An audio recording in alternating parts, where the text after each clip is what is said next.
My name is John Kavanagh and I'm head coach of Straight Blast Gym Ireland.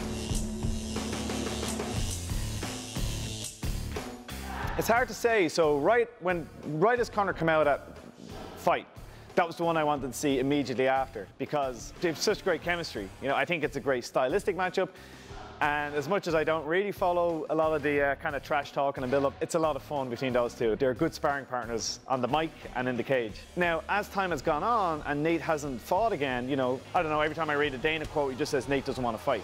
You know, I seen something there, it was like, oh, maybe he's going to step in and fight Edgar. And people are getting excited about that, and then Dana, again, Nate doesn't want to fight. So maybe he's getting offered, you know, 5 figures to fight those guys. He knows it's 7 figures if he fights Conor, so it's not really blame the man either. I think it will be a lot of Khabib in guard punching Tony, and he'll win a 5-round unanimous decision. That's how I think I'll go. He'll be in trouble in the first round. Tony has tricky jiu-jitsu, he's got good submissions, but I think after 1 or 2 rounds, he'll get too sweaty. That initial real tight squeeze will be gone because he'll burn his arms a bit. And then he'll be mostly on his back, ground and pound, with a very standard Khabib fight and a decision win for Khabib.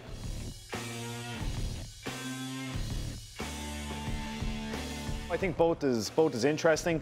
Obviously, Khabib has that grinding style, this decision victories, chain wrestling, heavy grappling.